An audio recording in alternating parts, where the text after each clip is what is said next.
Ya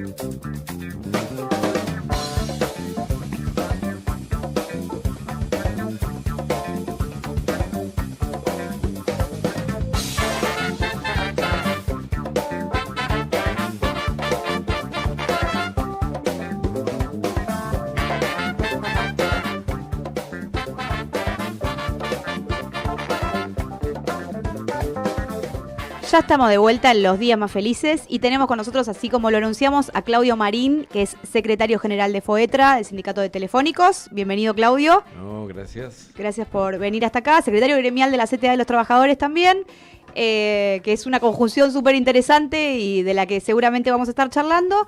Pero bueno, gracias de nuevo por estar acá con nosotros. Sabemos que están teniendo un conflicto gremial, como muchos. Recién hablábamos de la situación de los compañeros pilotos, que están con una lucha que viene hace un tiempo. Hace poquito los tuvimos acá presentes y nuestra idea es cubrir todos los conflictos gremiales que están teniendo los compañeros, así que queríamos tener tu palabra de primera mano. Gran amigo y compañero, el compañero Viró. Sí, es un conflicto complejo el de pilotos, porque bueno, una cosa es tener un conflicto cuando uno intenta alguna cuestión reivindicativa, salario, condiciones de trabajo. Otra cosa es cuando el conflicto es del otro lado, quieren cerrar la compañía, ¿no? Y mal venderla. Así que son cosas distintas. Se complejiza mucho. Sí, van de la mano además. O sea, avanzan en las dos, digamos. Es como una pinza, digamos, porque atacan a los trabajadores, devalúan sus salarios y demás, porque nos está pasando a nosotros con la situación de AISA. Yo soy trabajadora de AISA, somos del sindicato, esta es la Federación de los Trabajadores de Obras Sanitarias, somos del sindicato de Obras Sanitarias y la situación es bastante parecida, solo que AISA ya está dentro de las empresas privatizables, si se quiere, privatización / concesión, quedamos ahí dentro de la ley, que no es el caso de Aerolíneas, pero bueno, estamos viviendo una situación bastante similar. Te lo digo desde el lugar del que vivió también en la conducción del gremio, en la privatización de Entel, ¿no? O sea, el gran conflicto María Julia Menem María Julia, que duró 45 días, un conflicto muy muy fuerte. Después de ese conflicto vino ramal que para, ramal que cierra, y entraron a quedar los ferrocarriles en cadena, ¿no? O sea, entró 120.000 trabajadores menos en ferrocarriles a partir de esa privatización. Una locura infernal, ¿no? Para lo que sería Unión Ferroviaria.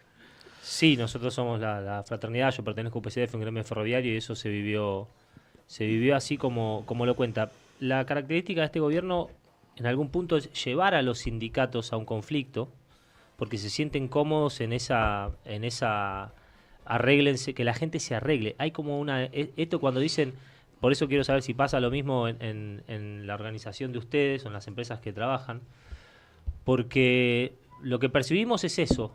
No es la primera vez que un sindicato amenaza con una herramienta legítima como la huelga y demás, y el gobierno, en vez de utilizar las herramientas que tiene como una conciliación obligatoria y demás para negociar y evitar que el conflicto escale y la gente quede sin servicio y demás, prefieren que vayan al conflicto, porque de esa manera se sienten fortalecidos. Es que ojalá fuera arreglen, que la gente se arregle, porque no es que la gente se arregle, en realidad no hay ninguna orientación liberal, entre comillas.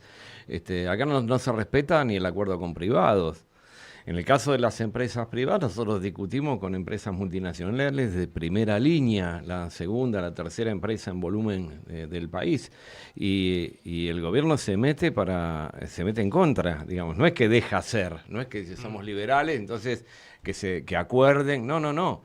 Y ahora hay toda una iniciativa para cercenar la posibilidad de discusión con los privados y entre privados, es decir, les ponemos un tope a las paritarias y no homologamos más de X, con lo cual es intervencionismo puro, no Totalmente. Tiene nada que ver con el liberalismo esto, ¿no? De ninguna escuela.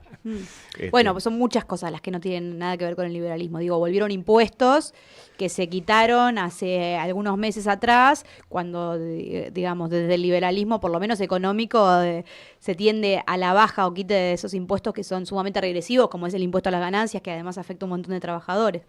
Es una situación... Esto centralmente es un gobierno clasista. Ha instituido el clasismo desde una perspectiva hood robbing, ¿no?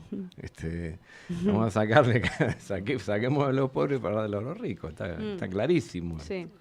¿Cómo atraviesan el conflicto los trabajadores de telecomunicaciones? Hoy en conflicto declarado estamos con la empresa ARSAT, que es una empresa del Estado, pero que está regida por la ley de contrato de trabajo, no por la administración pública. Ujú. Lo que hizo el gobierno inmediatamente asume es tomar todas las ¿Es una empresas. sociedad del Estado ARSAT? Sí, es una sociedad del Estado. Está regida por la ley de contrato de trabajo, no tiene Sí, sí. absolutamente nada que ver con nada. Entonces, ¿qué hacen? Van y generan nos asimilan a la paritaria de la administración pública. Y a partir de ahí, bueno, todo se trastoca. En el caso de ARSAT se trastoca particularmente, porque no es que nos dieron el aumento de la administración pública y ya. Es que no homologaron octubre, noviembre y diciembre, que fue una corrección salarial de un 54%. Entonces ahí hay un descalce de la mitad del salario.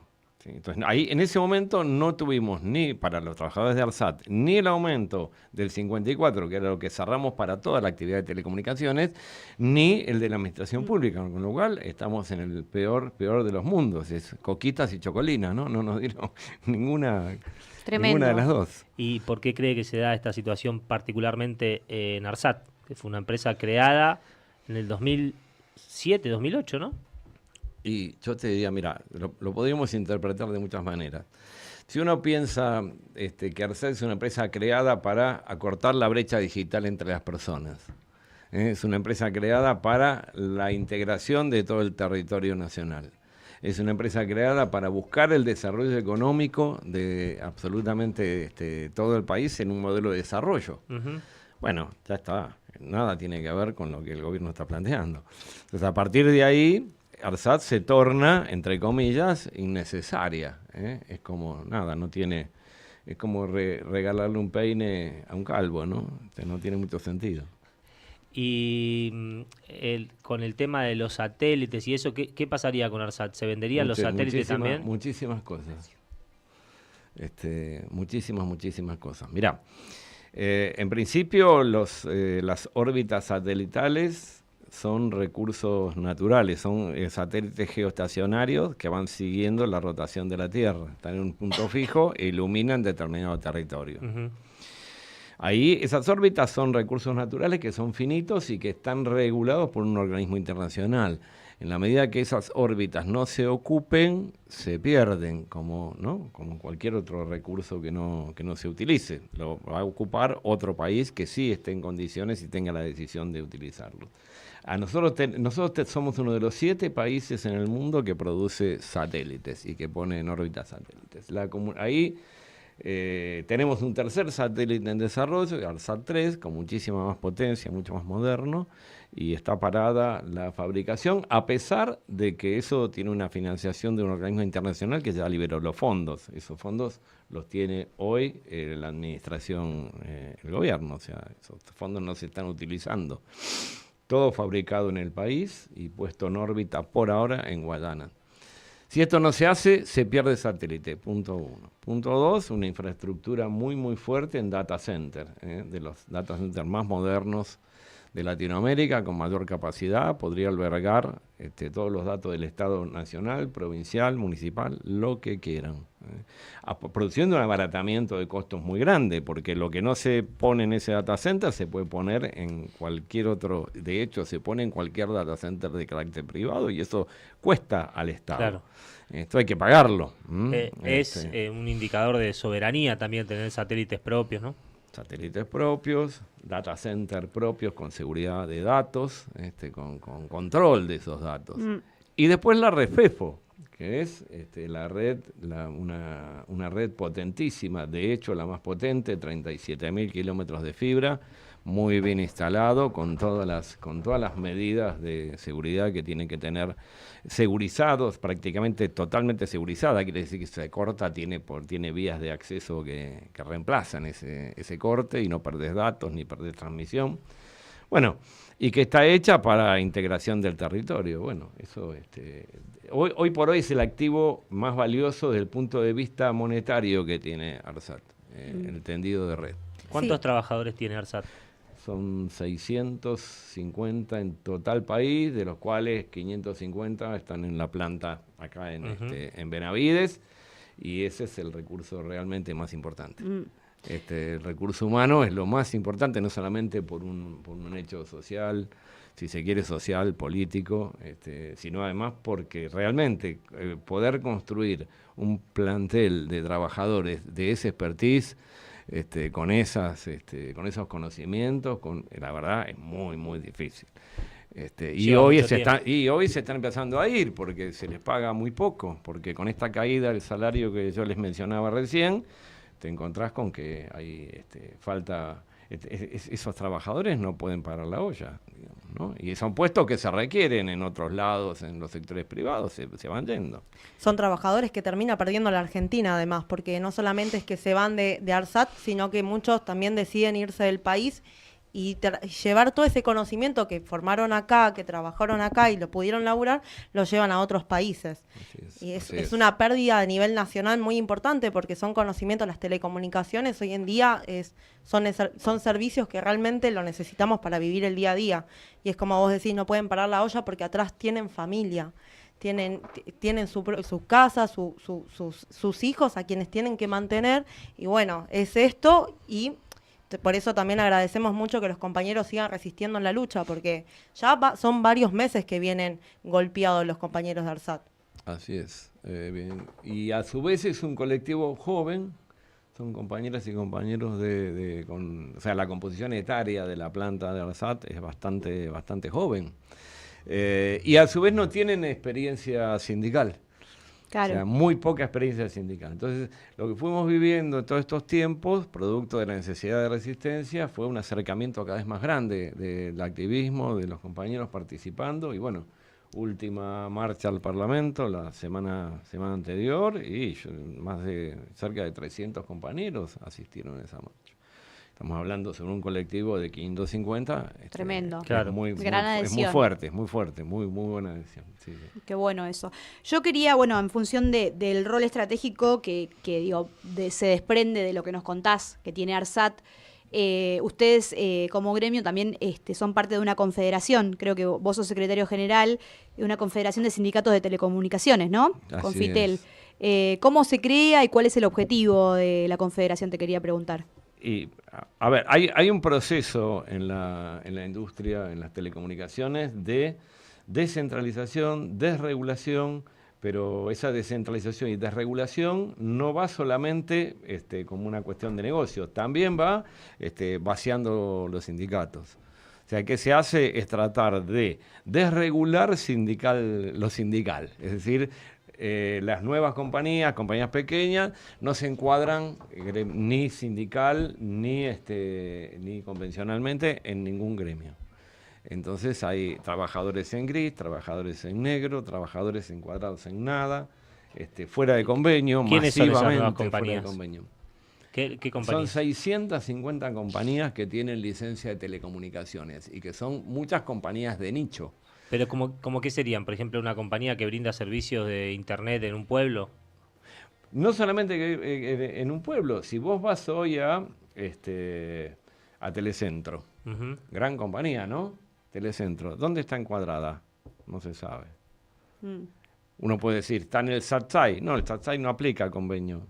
Ahí tuvo un conflicto hace un tiempo, no aplica convenio. Es una compañía macro, ¿quién no la conoce? Telecentro, y está donde quiere, donde se le da la gana. Y esto es un tema, esta desregulación, obviamente es una política expresa y absolutamente intencional de dejar de lado la agremiación de sectores de carácter estratégico, punto de vista de la extracción de dinero, ¿no? No, en función de esto que decías, leí en una nota que te hicieron hace poco que vos decías también que incluso hay trabajadores que se encuentran encasillados en un convenio de UOCRA, no tiene nada que ver, que han encontrado casos así. Tremendo. ¿Cómo sería eso? ¿Cómo es eso? Claro, se encuadran en algún momento, en realidad esto es de larga data, Claro. Esto viene de los años 70. WOCRA firma un convenio de construcciones y cableado de 48 volt, que es telecomunicaciones, y a partir de ahí empieza lo que se llama privatización periférica. Y nace, o se profundiza, si se quiere, el tercerismo. Claro. Y desde ahí, entonces, cuando la actividad principal de telecomunicaciones es telecomunicaciones, debería estar en los gremios de telecomunicaciones, en realidad puede estar en varios gremios. Sí. Puede estar en Wocara, puede estar hasta en WOM, puede estar con temas que son convenios inespecíficos. No son ni buenos ni malos. No se trata de que sean malos o buenos los gremios que están en esa situación. Sí, por supuesto. Sino que son inespecíficos. Y la verdad es que es muy difícil generar y cuidar una actividad si vos no sos específicamente de esa actividad. ¿Cómo sigue la lucha? A ver, lo que entendemos que se está haciendo en el caso de ARSAT es intentar vaciarla. ARSAT salió de la lista de privatizables. Nosotros también empezamos a actuar dentro, tanto en la OIT, o sea, viajamos a la OIT, presentamos una denuncia importante, hablamos con el comité de normas en la OIT. Esto empezó a generar un reclamo sobre el gobierno argentino, que le importará poco o mucho, pero tiene un reclamo, y cuando en los organismos internacionales hay una denuncia, hay un reclamo fundado, empieza a traer inconvenientes en las negociaciones con los organismos multilaterales. Eso es un tema a tener en cuenta. Denuncia judicial. La jueza en el juzgado laboral nos citó ya 3 veces instando a ARSAT a que trajera una propuesta para que el tema se resolviera. Vienen incumpliendo porque no es que traen una propuesta pequeña, no traen ninguna. Claro. Y eso es un tema, están de alguna manera faltando el respeto al ámbito, ¿no? A su vez, Parlamento, presentamos una ley en diputados que ahora se traslada, se va a ser presentada también en senadores, donde decimos que ARSAT debe tener propiedad compartida con las provincias, donde todos los gobernadores deben de tener una participación en el directorio, si se quiere se puede agrupar por NOA, centro, y poder tener una opinión dentro del directorio para que su provincia, su región, su sitio sea tenido en cuenta por la empresa de telecomunicaciones. O sea, de esta manera garantizar un fin de integración regional y desarrollo regional, ¿verdad? Yo no conozco muy bien cuántos sindicatos componen la Federación de Trabajadores de Telecomunicaciones. 38. 38. En general digo en general porque no son todos los casos, pero las federaciones a veces tienen un peso específico, pero cada sindicato sigue teniendo su lógica interna y demás. Cuando hay un caso puntual así como ARSAT, que corresponde que los trabajadores de ARSAT pertenecen a un sindicato, ¿cómo es el vínculo con la federación? ¿Se puede pensar en una lucha conjunta o se puede pensar en una estrategia? De hecho, se está dando lo que hay siempre en cualquier organismo, cualquier organización de carácter de segundo grado, de carácter federativo. Se da, de acuerdo a la actividad, un peso muy grande por la macrocefalía de Buenos Aires. En telecomunicaciones esa macrocefalía es mucho más notoria. Entonces, sí, gran parte recae sobre Buenos Aires. Pero también el interior, en todas las federaciones de base, está participando en lo que puede, en lo que arrima, en la lucha de ARSAT, en todas las provincias, les diría que están con participación. Sí. No, y la constitución de esta confederación, de Concitel, que tiene un fin estratégico, hace que ARSAT tenga, más allá de la lucha puntual de sus trabajadores, una significación mucho más importante, ¿no? Como quizás neurálgica para pensar un plan de telecomunicaciones, ¿no? En función de esto que venís contando. La idea es justamente que las provincias tengan mucha mayor participación, porque uno se encuentra con muchos sitios donde, digo sitios, a veces ni son pueblos, son sitios donde no hay otra manera de llegar si no es con un subsidio cruzado en una compañía. O sea, van a pérdida, obviamente. Un tema aparte es el Fondo de Servicio Universal. O sea, hoy está vigente el Fondo de Servicio Universal. Tiene ahora debe tener 120 millones en efectivo que el gobierno ha retenido. Ese fondo, ¿Qué es ese fondo? Ese fondo lo aporta a cada compañía prestataria para garantizar servicio donde no sea rentable. Esto desde el momento de la privatización de Entel. Entonces, en cambio de que ese servicio sirva para garantizar el fin, se está dejando depositado, digamos, para contribuir al déficit, al mal llamado déficit cero, ¿verdad? Entonces, ni un peso, eso se está reteniendo y no se está utilizando para el desarrollo que debería utilizarse, ¿no? En el caso del modelo de la Concitel, de la Confederación, tiene que ver con la integración de todas las federaciones que hay en la... Ahí sería una organización de tercer grado. Esto es de tercer grado. Bien. Ya tenemos, funcionamos con inscripción. La mayoría de las de tercer grado tienen inscripción. Ya las personerías son más complejas, muchísimo más complejas. Pero en este caso, el funcionamiento tiene que ver con unificar, para tratar de unificar el conjunto de la actividad que se está expandiendo, porque parece mentira, pero la actividad se expande, pero se expande de una manera absolutamente desordenada, desorganizada y por sobre todas las cosas sin organización gremial. La idea es quitar las organizaciones gremiales del camino, ¿verdad? ¿Cuántas? Porque hay como una... a veces la sociedad civil o la opinión pública y demás con toda como se denota a los sindicatos, hay como una ligazón entre algunas empresas, como en este caso ARSAT, con el Estado. Pero verdaderamente, la mayoría de las empresas del ámbito de las telecomunicaciones pertenecen al mundo privado. ¿Cómo es ese porcentaje? ¿Cuántas empresas pertenecen netamente al Estado? Pues yo lo conozco de ferrocarriles. Nosotros tenemos 4 empresas que pertenecen al Estado de ferrocarriles y todo el resto son... Acá hay una sola empresa que pertenece al Estado, que es ARSAT. Claro. O sea que el mundo es privado. El resto es el mundo privado. Es el mundo privado. Lo que pasa es que en algún momento nosotros teníamos un escenario donde era obligatorio un servicio universal. Y hoy como que es un concepto que está ahí dando vueltas, no se sabe exactamente qué, cómo, de qué manera. Con un ENACOM absolutamente rengo, que no cumple, no se sabe muy bien qué función cumple, con lo cual uno habla de servicio universal, vos tenés obligación de servir al conjunto del territorio en idénticas condiciones, ¿sí? Y hoy eso no está vigente. Para eso era el Fondo de Servicio Universal. Hoy deberíamos reclamar que ese Fondo de Servicio Universal sea utilizado para el fin al que se aportó. Parece mentira, ¿no? Estaríamos de alguna manera defendiendo la iniciativa privada, pero es así. Ese fondo tiene que estar para bancar los lugares que no son rentables. Seguro. Yo te quería hacer, Claudio, una pregunta por ahí más personal, digamos, vinculada a tu trayectoria y que hoy tenés un cargo de secretario gremial en la CTA de los trabajadores y por otro lado, y no por otro lado, digamos, pues son parte de la misma organización, FOETRA está confederada en la CGT. El otro día Cami nos contaba eso y a nosotros nos voló la cabeza, decíamos, ¿cómo sucedió, cómo se llegó a esa situación, digamos?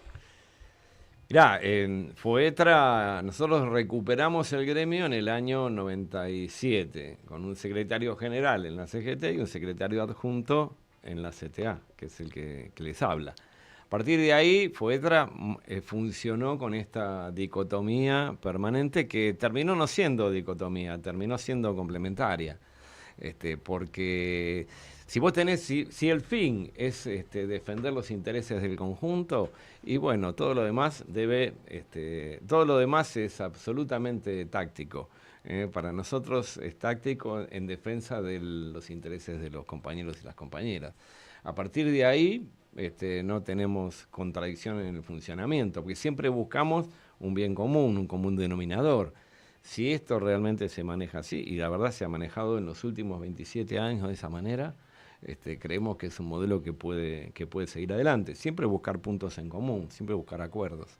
Yo tengo tanta relación con muchos compañeros de la CGT, como con compañeros de la CTA, de la Autónoma, bueno, ahora vamos a la unificación, ¿no? Y a veces tengo hasta mejor relación con compañeros que conozco hace muchísimo tiempo de CGT, mucho tiempo, de los 70, de la militancia de los 70, algunos de ellos. Y la verdad que no nos va a alejar en los hechos concretos, no nos va a alejar la pertenencia o no a una organización de tercer grado de ninguna manera. No, muy importante eso porque, bueno, estamos en un momento donde venimos apelando nosotros desde la CGT a la necesidad de una unidad de todos los trabajadores y como venimos viendo en todos los programas, digamos, este gobierno ataca por igual a todos los sectores, así que creo que creemos que es necesario una acción conjunta, cada vez más organizada de parte de los trabajadores, así que creo que por ahí se puede encontrar una vía, digamos. Siempre buscar denominadores comunes. Siempre es muy difícil garantizar una unidad con un programa muy finito que no busque alguna unidad en la acción concreta. Uno se va acercando al otro a partir de que está codo a codo defendiendo lo mismo, ¿no?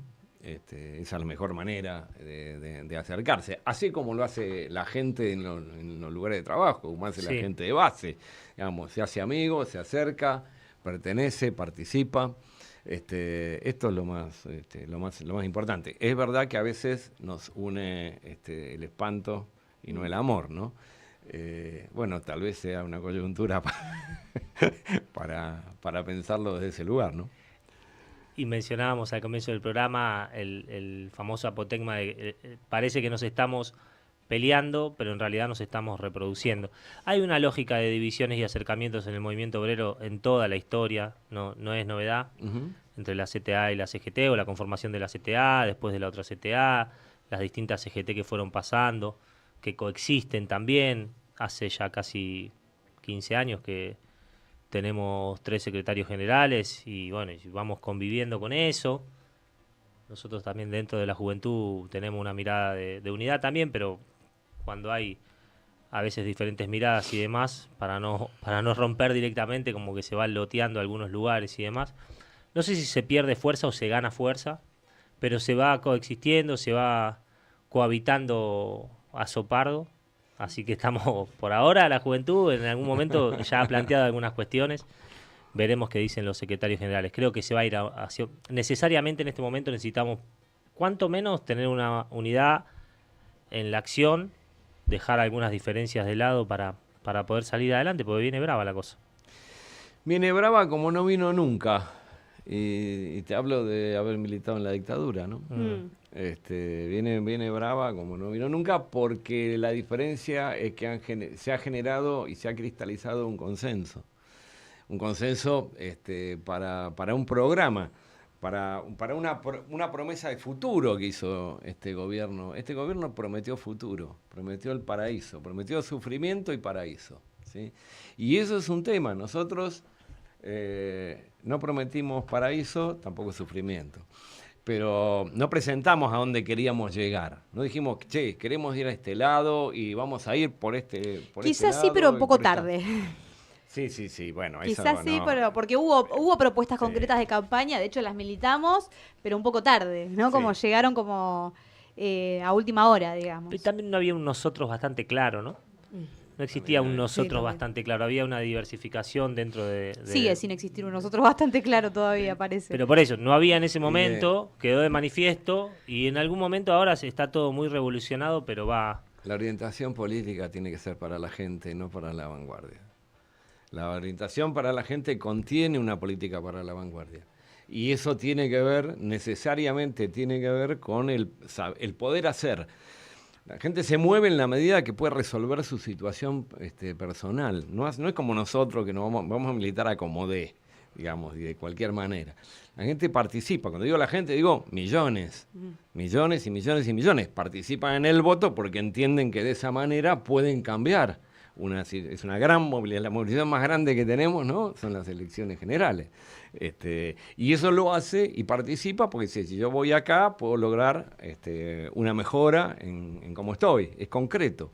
Bueno, nosotros no tenemos una política determinada hoy para el fortalecimiento y la participación de la gente común. Y esto es un tema, una capilaridad que hay que reconstruir desde los sindicatos y desde las organizaciones de masas en general. O sea, poder tener una política de capilaridad y poder fortalecer un funcionamiento, un sistema y un funcionamiento que nos permita que la militancia pegue y tenga resultados. Para eso hay que estar más organizados que nunca. Absolutamente. Más organizados que nunca. Absolutamente. Y no las acciones individuales, restan. En un contexto así, creo que fortalecer la unidad es fortalecer los espacios de diálogo, de discusión para adentro, de saldar esas cuestiones que a la gente no le importan y no le suman absolutamente nada, porque si nos ven divididos para afuera, digamos, no... Que todavía sucede, ¿no? ¿Te puedo agregar un sí. ingrediente y le echamos más pimienta al guiso? Vamos por formación política, vamos por formación de cuadros. Formar en cuadro significa dotar al cuadro de una herramienta y una cantidad de herramientas tales que le permita generar política en un momento determinado y ante una situación determinada. De manera autónoma, no autónoma por anárquica, sino autónoma por tener que dar respuesta a una situación nueva. Y eso no es bajada de línea. Bajada de línea es una cosa y capacidad de elaboración política para actuar en determinadas situaciones es otra. Y para eso hay herramientas muy concretas que nosotros debemos de reforzar, en algún caso reforzar, en algún caso aprender. Pero me parece que y además debemos recrear un paradigma. Nosotros siempre, digamos, desde los 70 militamos hacia un paradigma, siempre teníamos un hombre nuevo. En ese momento un hombre nuevo, si yo dijera un hombre nuevo, me criticarían, ¿no? Porque pero era, claro, por género, digamos, sí. Pero es el hombre nuevo, era el hombre nuevo. Era el hombre nuevo del Che. Exactamente. Y eso, más un cambio absolutamente total de la sociedad, nos daba a nosotros un futuro. El futuro genera militancia, no el pasado. Si vos no tenés futuro, es muy difícil que generes una militancia con las características que necesitas para poder vencer.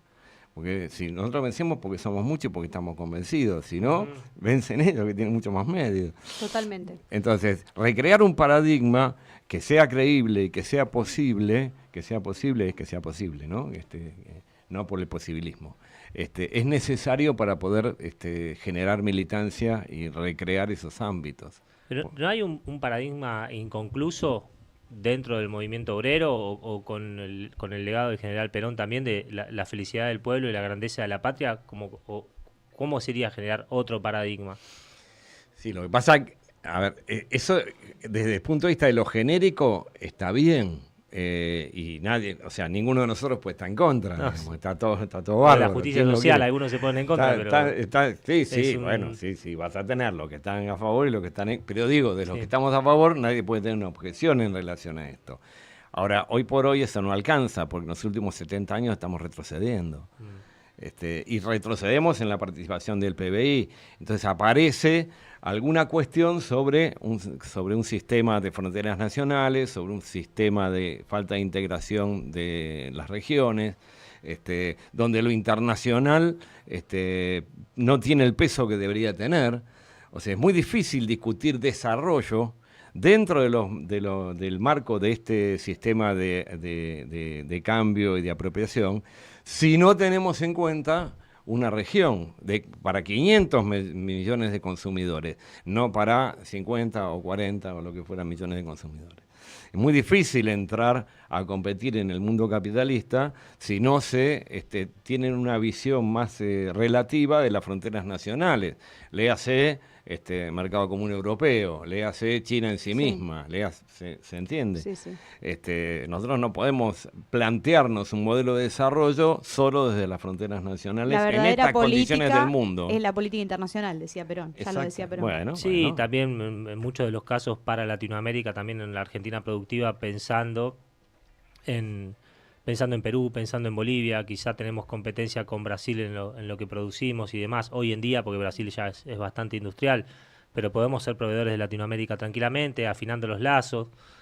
El Mercosur un poco se creó para eso también, la alianza de Néstor con el Lula, Evo... El Banco del Sur, demás. El Sucre. Exacto. Sí. Esto estuvo planteado. UNASUR. Esto estuvo planteado, el Parlasur, funcionamiento real del Parlasur, etcétera, etcétera. Ahora, cuando uno tiene que gobernar, lo táctico y lo estratégico empiezan a cambiar de lugar. Entonces, ¿cuánto peso se le pone a una política internacional y cuánto peso se le pone al desarrollo local?